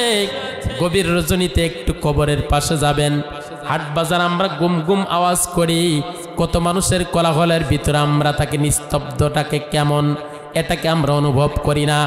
একটু নীরবে আস্তে করে রাত 10টার পরে কবর দেশের কাছে চলে যাবেন, কবরস্থানের কাছে যাবেন। অনেক মানুষ কয় কবরের কাছ দিয়ে গেলে হুজুর ভয় করে, কি করে? কবরের কাছে গেলে কি করে? কবরের কাছে গেলে ভয় করে। আপনাদের এলাকায় একটা ডায়লগ আমি এলাকায় এসে শিখছি, গুড়ো যেহেতু খাইছো কোনে যাওয়া লাগবে? কোথায় যাওয়া লাগবে? কয় না, জানেন না কেউ? গুড়া, তুমি গুড়ো যেহেতু খাইছো নাড়িও তোমার যাওয়াই লাগবে। এই জন্য বান্দা যেহেতু আমরা হয়েছি, জীবন নিয়ে আসছি, আল্লাহর কাছে আমাদের ফিরে যাওয়া লাগবেই কি লাগবে না? লাগবে না সবার? আমার ভাইরা, এই জন্য আল্লাহর কাছে ফিরে যাওয়ার পূর্বেই আমরা আল্লাহর কাছে তওবা করি যে রব্বুল আলামিন আমার প্রত্যেকটা ইবাদত দিন থেকে রাত, রাত থেকে দিন, কোন বান্দা যদি ঘুমোতে যাবার সময় রব্বুল আলামিন এই ঘুম, আমি যে ঘুমোতে আসলাম রেডি হয়ে, চোখের ভিতরে তুমি আল্লাহ যদি ঘুম না দাও, ঘুমানোর মতো ক্ষমতা পাওয়ার আমার নাই, আছে নাকি? ডাক্তারের কাছে যে কয় উড়া মোড়া করতে করতে এপাশ ওপাশ করতে আমার জীবন শেষ, ডাক্তার সাহেব ঘুম আসে না, ঘুমের বড়ি দেন। ডাক্তার সাহেব ঘুমের বড়ি দেয় কি না? দেয়। আমাদেরও অনেক সময় হয়, কয় ঠান্ডা খান, ডাব খান, মিশ্রি খান, অনেক কিছু দেয়। এই জন্য ঘুমটা হলো আল্লাহর নেয়ামত। আল্লাহ রাব্বুল আলামিনের কাছে কোনো বান্দা যদি কয় আল্লাহ তোমার শুকরিয়া যে সারাদিন পরে এখন ঘুমোতে যাচ্ছি, এই ঘুমের তৌফিক তুমি আল্লাহ আমাকে দিয়েছো, আলহামদুলিল্লাহ। আবার যদি বান্দা ঘুম থেকে ওঠার পরে আল্লাহর প্রশংসা করে, রব্বুল আলামিন এই আদামৃত্যুর ঘুম থেকে জাগ্রত করবার মতো পৃথিবীর কোনো মানুষ ছিল না, কেউ জাগ্রত করতে পারে না, একমাত্র তুমি আমাকে জাগ্রত করে দিয়েছ, শুকরিয়া কার? প্রশংসা করার সাথে সাথে আল্লাহ রব্বুল আলামিন ডান কাদের ফেরেশতার বলে পুরা টাইমটা সবে লিপিবদ্ধ করে দে, পরিবর্তন করে দে, সুবহানাল্লাহ। কারণ বান্দা যখন তওবা করে আমার কাছে চায়, আমার কাছে ফিরে আসে, আল্লাহ বলছেন ইল্লা মান তাবা ওয়া আমানা ওয়া আমিলা আমালান সলিহা ফাউলাইকা ইবাদদিলুল্লাহু সাইয়্যাতিহিম হাসানাত। আল্লাহু আকবার। আল্লাহ বলেন ইল্লা মান তাবা, হাজারো গুনাহ করার পরে বান্দা যখন আমি আল্লাহ রাব্বুল আলামিনের কাছে বান্দা যখন তওবা করে, এই মজলিসের মধ্যে অনেক জিনাকারে আছে, থাকতে পারে, মদখোর, গাঁজাখোর, নারীখোর, এরপরে অন্যায় অবিচার, সুদ, বিভিন্নভাবে অন্যায় অবিচার গুনার কাজে লিপ্ত থাকা মানুষ মনে হয় এই মজলিসে একটাও নাই। আছে? আমার কাছে মনে হচ্ছে আজকের দর্শকগুলো একেবারে বাছাইকৃত দর্শক। বাছাইকৃত না? দেখতে সুন্দর, সবকিছু ফিটফাট। যদি তা না হয় তাহলে তো ওই যে ফারসি কবি, সেই কবির কথাই হয়ে গেল, ইসকে মাহবুবে খুদা জসদিল মিহাসিল নেহি লাখো মুমিন হো মগর ঈমান মে কামিল নেহি।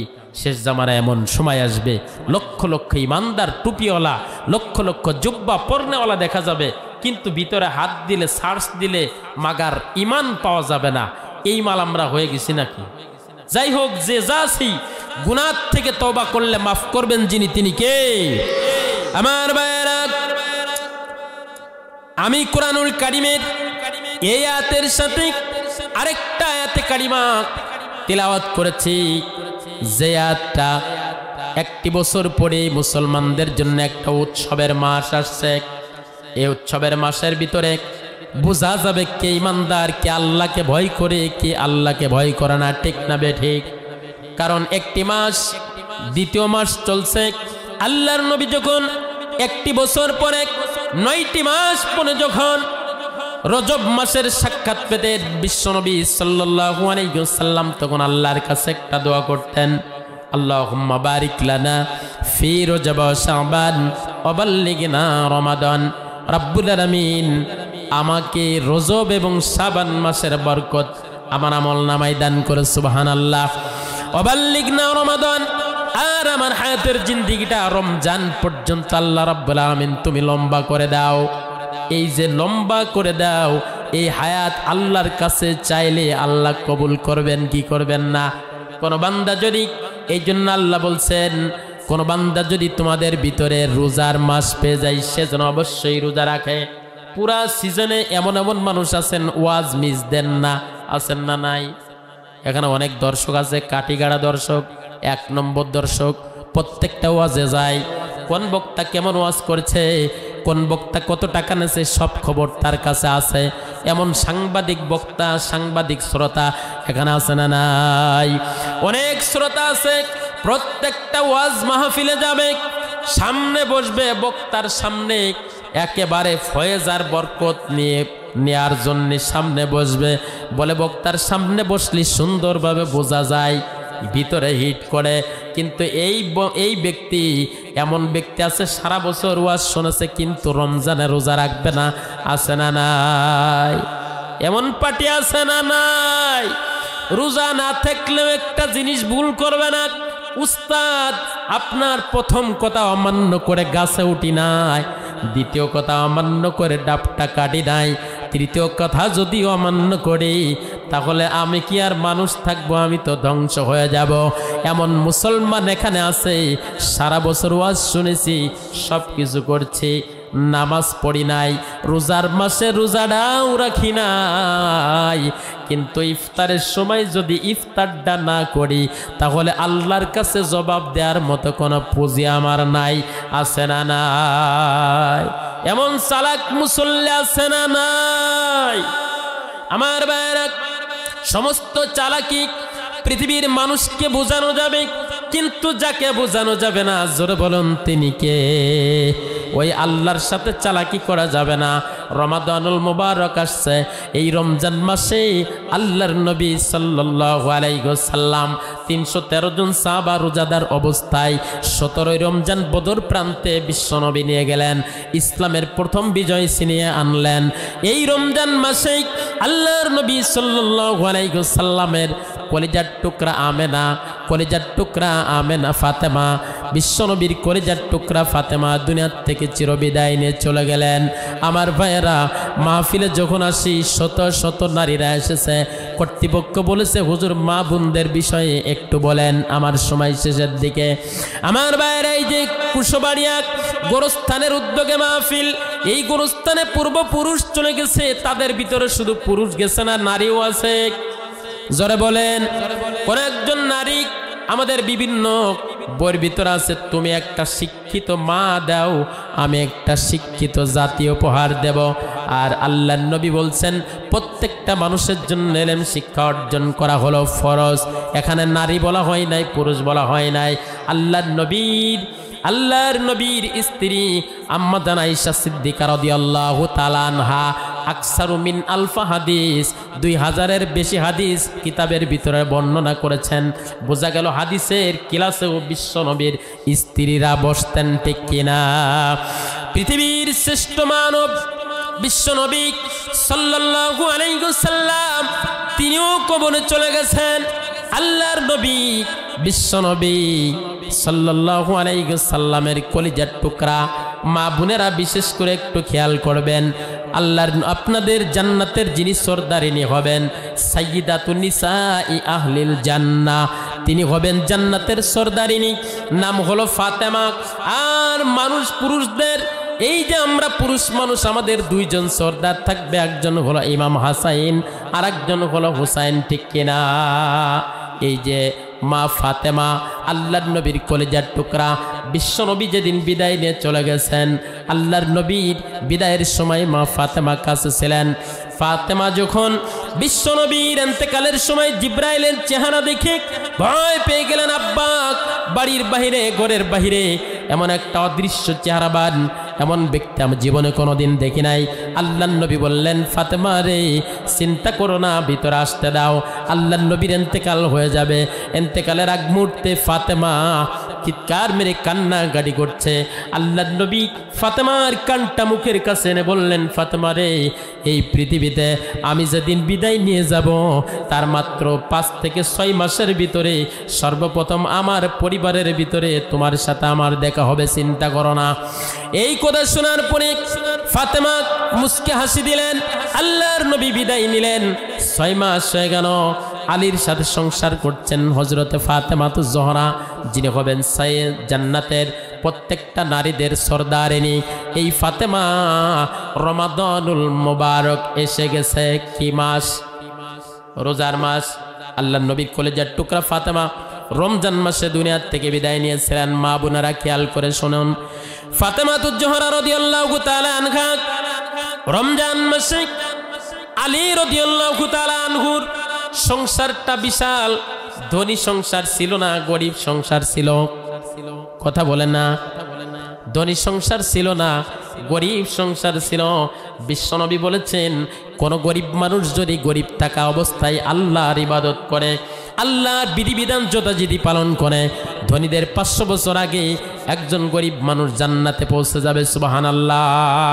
কেমন ভাবে যাবে? একটা উদাহরণ, এই যে সামনে রমজান মাস, কোন ধনাঢ্য ব্যক্তি যদি শরীরের উপকার হবে এরকম 10 প্রকারের খাবার দিয়ে ইফতার করে, ওই ইফতার করার সাথে সাথে তার শরীরের সমস্ত ক্যালসিয়াম, পটাশিয়াম, ম্যাগনেসিয়াম, যত দুর্বলতা, যত গ্লুকোজগুলি ক্ষয় হয়ে যায়, দুর্বল হয়ে যায়, সে ওই হিসাব অনুযায়ী যখন ইফতার করে, এটা খাইলে আমার এই উপকার হবে, ওটা খাইলে এই উপকার হবে, ইফতারগুলি করার সঙ্গে সঙ্গে ধনাঢ্য ব্যক্তির শরীরে যত ঘাটতি থাকে সবগুলো পূরণ হয়ে যায়, ঠিক কিনা? ঠিক কিনা? আর একজন গরিব মানুষ ওই ধনাঢ্য ব্যক্তি 10 প্রকারের ইফতার দিয়া রমজান মাসে ইফতার করার সঙ্গে সঙ্গে যখন বলে আলহামদুলিল্লাহ, আজকের ইফতারটা সুন্দর হয়েছে, ফলমূলগুলো ভালো লেগেছে, শুকরিয়া আদায় করলো।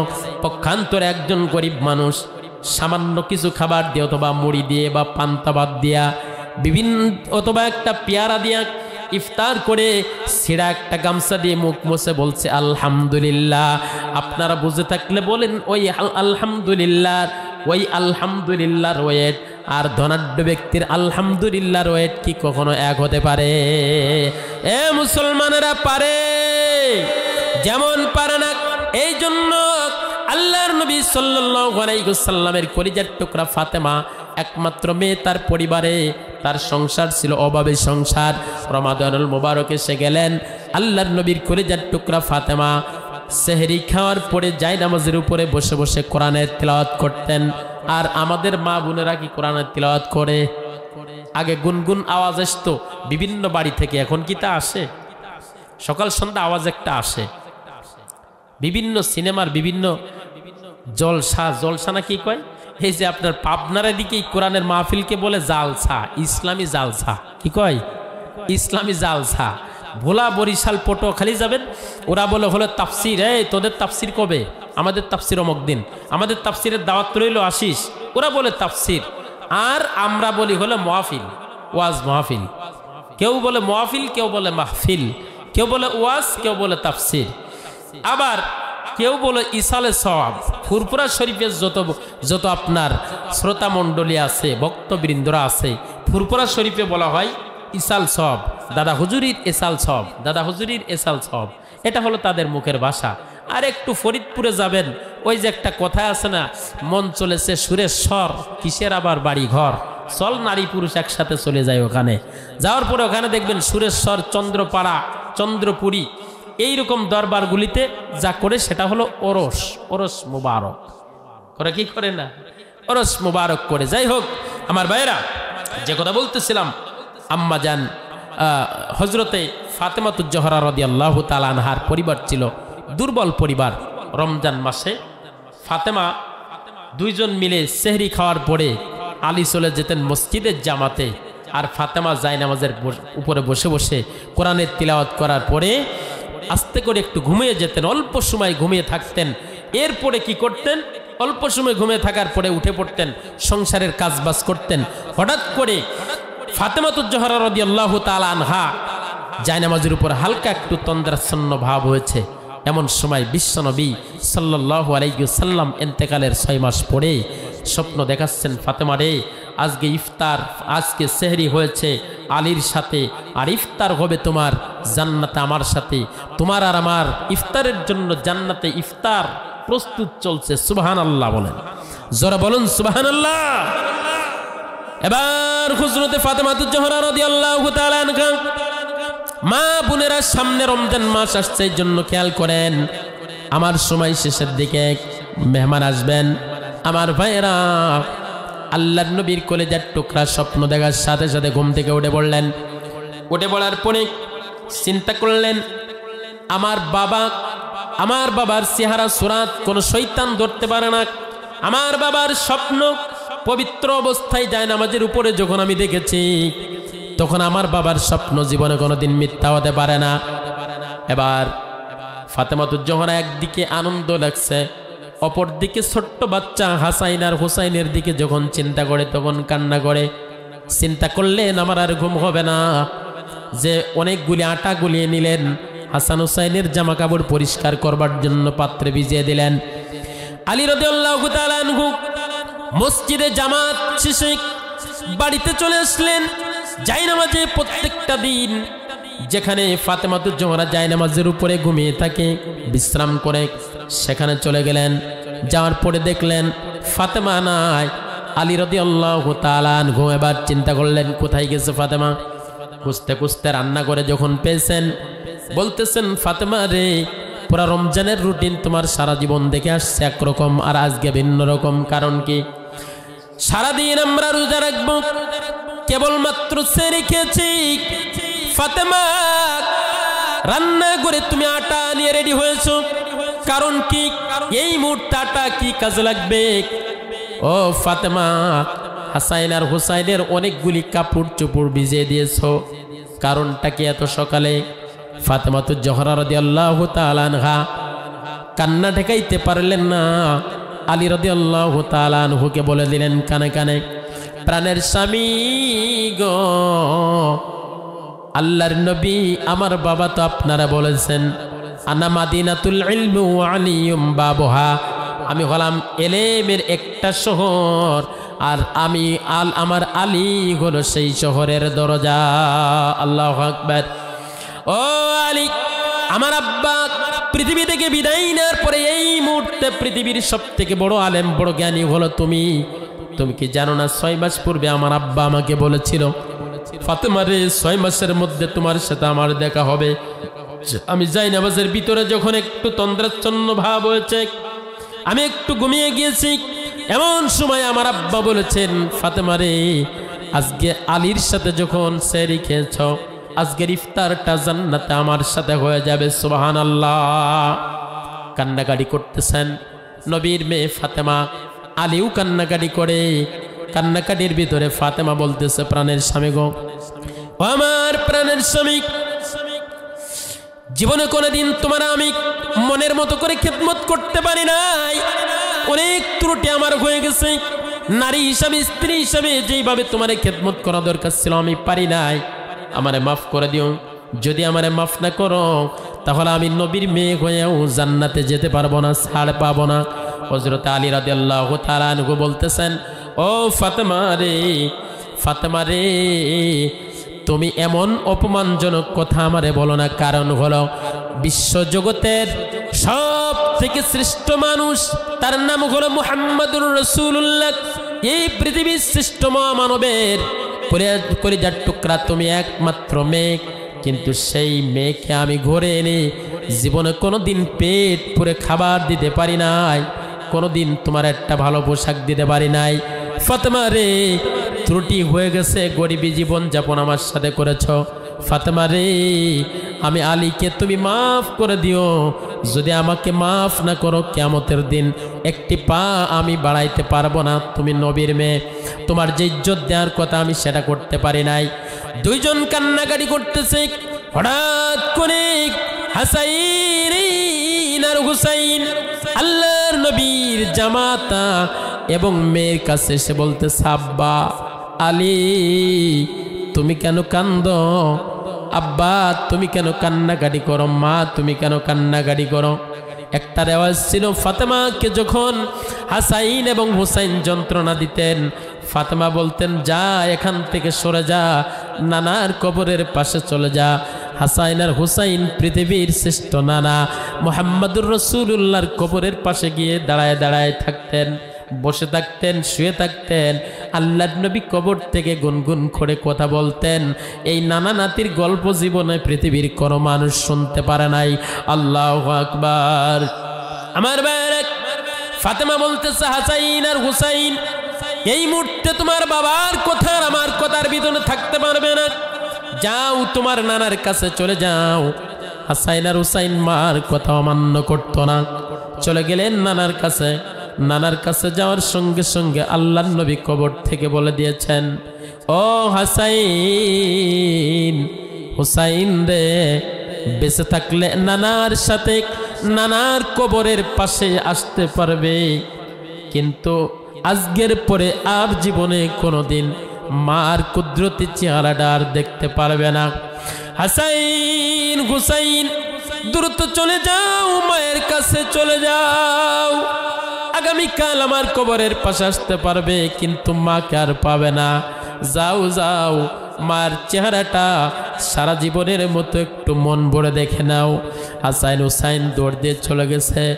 বড় ভাই হুসাইন, বড় ভাই হাসাইন বলতেছে, মা, মা গো, গোপন করে কেন রেখেছো? তুমি আমাদের চিরবিদায় দিয়ে, আমাদের চির এতিম করে তুমি দুনিয়ার থেকে বিদায় নিয়ে যাবে রে মা। মা, তুমি আমাদের ফাঁকি দিয়ে চলে যাবে, আমাদের কাছে বলো নাই? না না, আমাদেরকে জানিয়ে দিয়েছে। মা, তুমি যদি চলে যাও আমরা কার কাছে ঘুমাবো? নানার কোলে উঠতাম, নানা উঠতে চলে গেছে। নানা আমাদের কত আদর করতো, নানা চলে গেছে। এই নানা চলে যাওয়ার পরে তুমি যদি চলে যাও, আমার কে ঘুম পাড়াবে, কে খাওয়াবে? কান্নাকাটি করলেন। এবার হযরতে ফাতেমাতুজ জোহরা রাদিয়াল্লাহু তাআলা আনহা আলীকে বলতেছে, প্রাণের স্বামী রে, তোমার শেষ কয়েকটা নসিহত করে যায়, আমার কথা একটু মানার চেষ্টা করবে। ও আমার প্রাণের স্বামী, দীর্ঘদিন তোমার সাথে আমি সংসার করেছি, আমার ইন্তেকাল হয়ে যাবে, জীবনের মতো আমারে মাফ করে দিও। দ্বিতীয় নাম্বার কথা হলো, এই যে ছোট্ট ছোট্ট দুইটা বাচ্চা হাসাইন এবং হুসাইনকে তোমার কাছে রেখে গেলাম, জীবনে কোনো দিন হাসাইন আর হুসাইনকে কষ্ট দিও না। আমি যে অনেকগুলি আটা তৈরি করেছি, কয়েকদিন পর্যন্ত তোমার এই খাবার তৈরি করা লাগবে না। আমি জামা কাপড়গুলো পরিষ্কার করে দিয়েছি, এই যে তেলগুলো রেডি করে দিয়েছি। হাসাইন আর হুসাইনকে সুন্দর করে গোসল দিয়ে আজকে নতুন জামা পরাইয়া আমি ফাতেমা বিদায় নিয়ে যাব রে আলী। এরপরে আমার হাসাইন এবং হুসাইনকে তুমি খেয়াল রাখবে। আর একটা নসিহত হলো রে আলী, আমার যখন ইন্তেকাল হয়ে যাবে কোন মাইকে কিন্তু মাইকিং করবে না, প্রচার করবে না, কোন মানুষকে পর পুরুষকে ডাকবে না। আমার জানাজা আমার সন্তানদেরকে নিয়ে তুমি করবে, কাফন আর দাফন তুমি করবে। আমার কাফন দাফন গোসল করাবার জন্য কাউকে ডাকবে না। একটু জোরে বলা যাবে কি সুবহানাল্লাহ? আর আমাদের সমাজের ভিতরে কোন মহিলা যুবতী হোক আর বৃদ্ধা হোক মারা যাওয়ার সঙ্গে সঙ্গে ইমাম সাহেবকে 50 বার ফোন দেয়, তাড়াতাড়ি মাইকে কন। ইমাম সাহেব যদি 2 বার কোয়ার পরে কয় চাচা, মহিলা মানুষ বেশি কোয়া দরকার নাই, উল্টা ধমক দেয়, ঠিক কিনা? জানাজায় যাবে 3 মিনিট আছে, তাও কয় হুজুর আবার কয়ে তারপরে জানাজায় দাঁড়ান। এরকম মন মানসিকতার মানুষ আছে না নাই? আমার ভাইরা, দোজাহানের বাদশাহ, পৃথিবীর শ্রেষ্ঠ মানুষের কন্যা ইন্তেকাল করবে, বলছে আলী রে, আমার মারা যাওয়ার পরে আমার জন্য কিন্তু মানুষ গোছাবে না। আলী বলছেন ফাতেমা রে, তুমি পৃথিবীর শ্রেষ্ঠ মহামানব বিশ্ব নবীর মেয়ে, তুমি মারা যাবে, মানুষ আসবে দামেস্কে থেকে, মানুষ আসবে সিরিয়া থেকে, মানুষ আসবে মক্কা থেকে, কত জায়গা থেকে মানুষ আসবে তোমার জানাজায়। হাজার হাজার লক্ষ লক্ষ মানুষগুলি শরীক হবে। ফাতেমা রে, গোপন গোপনে কিভাবে আমি তোমার জানাজা সম্পন্ন করি, এটা তো সম্ভব নয়। ফাতেমা বললেন না না, মানুষ আমার দরকার হবে না, এর কারণে আমার আল্লাহর কাছে জবাব দিতে হবে। তুমি কি চাও আল্লাহর বিধানগুলি অমান্য হয়ে যাক? হযরত আলী রাদিয়াল্লাহু তাআলা আনহু স্মরণ করায় দিলেন, ফাতেমা আলী রে, তুমি কি জানো না পর্দার বিধান নাজিল হওয়ার পরে মৃত্যুর আগে এবং মৃত্যুর পরে কবরে যাওয়া পর্যন্ত একটা নারীর জন্য পুরুষের সামনে যাওয়া আল্লাহ হারাম করে দিয়েছেন, ঠিক কিনা? আমার ভাইয়েরা, ইন্তেকাল হয়ে গেল, ফাতেমার ইন্তেকাল হয়ে গেল। নসিহত অনুযায়ী ইফতার করলেন হযরত আলী। ছোট্ট বাচ্চাগুলি, বাচ্চা 2টা হাসাইন আর হুসাইন ছটপট করে কান্নাকাটি করে। এই যে কবর, এই যে কবর আমরা দেখতে পাচ্ছি, কবরের পাশে এসে গেছি। আমার ভাইয়েরা, এই পৃথিবীতে মৃত্যুটা এমন, কিছু মানুষের সন্তান বিদায় নিয়ে চলে যায়, বাবা থেকে যায়, সন্তান বিদায় নিয়ে যায়, ঠিক না বে ঠিক? ঠিক কিনা বলেন? অনেক বাবা জীবিত আছে কিন্তু সন্তান বিদায় নিয়ে গেছে।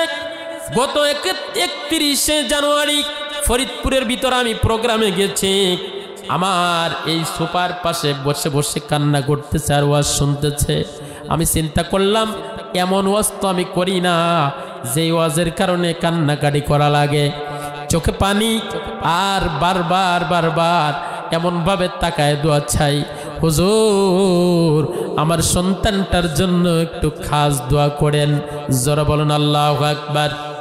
আমি বুঝতে পারি নাই, কিছুক্ষণ পরে শুনলাম 2টা মেয়ে আর একটাই মাত্র সন্তান।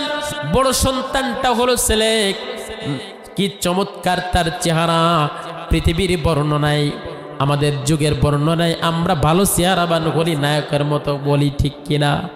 সুন্দর চেহারা।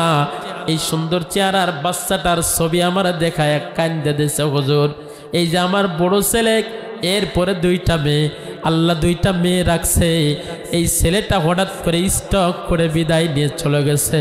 আল্লাহু আকবার।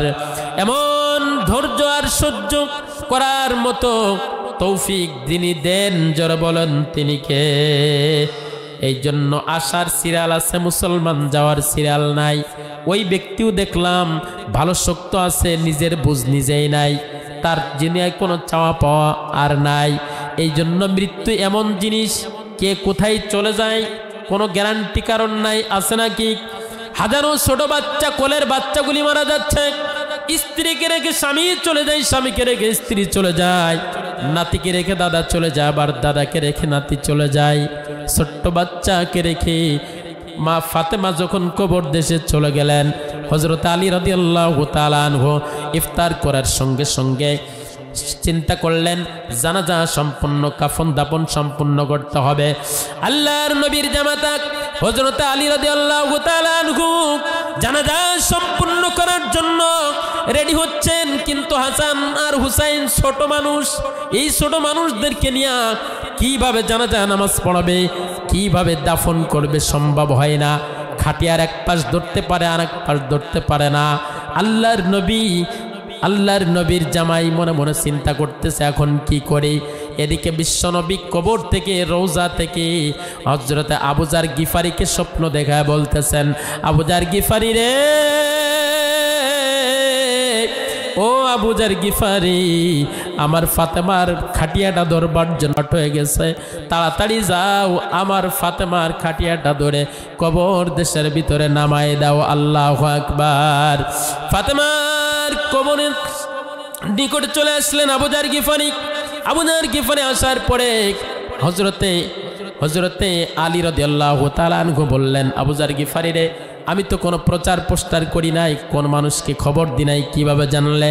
আবু যার গিফারি বলছেন, আলী রে, চিন্তা করো না, বিশ্বনবীর অনুমতি নিয়ে আমি এখানে এসেছি। কাফন দাফন করলেন। যেই ওয়াজটা আপনারা সবাই জানেন, আবু যার গিফারি ফাতেমাকে কবরের ভিতরে রাখার সাথে সাথে কবরকে বলেছিল, কবর, আজকে আমার একজন সম্মানী ব্যক্তিকে রাখতেছি, আল্লাহর নবীর কলিজার টুকরা, জাহানের বাদশা, জান্নাতের সরদারিনী, সাইয়্যিদাতুন নিসায়ে আহলিল জান্নাহ ফাতেমাকে রাখতেছি কবর রে। আজকে যারা তোমার ভিতরে রেখে দিলাম, ইনি হলো জান্নাতের যুবকদের সর্দার, দুই যুবকদের সর্দার হাসান এবং হুসাইনের মা। কবর সেদিন কি জবাব দিয়েছিল একটু জোরে বলেন? কয়, হাসাইনের মা, আমরা এটা চিনি না, ঠিক না বেঠিক? চিনি না। কবর সেদিন আল্লাহ জবান খুলে দিয়েছিলেন, কবর সেদিন জবাব দিয়েছিল, আমি চিনি না। অথচ এই কথাটা আল্লাহর নবীর উপরে কোরআনুল কারীমের ভিতরে আল্লাহ রাব্বুল আলামিন আগেই জানিয়ে দিয়েছেন, লাং তাং ফাআকুম আরহামুকুম ওয়ালা আওলাদুকুম ইয়াউমাল কিয়ামা। আল্লাহু আকবার।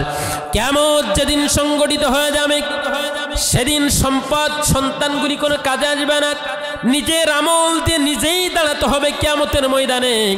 সন্তানের আমল বাবাকে হিসাব দেওয়া লাগবে না, বাবার হিসাব সন্তানকেও দেওয়া লাগবে না।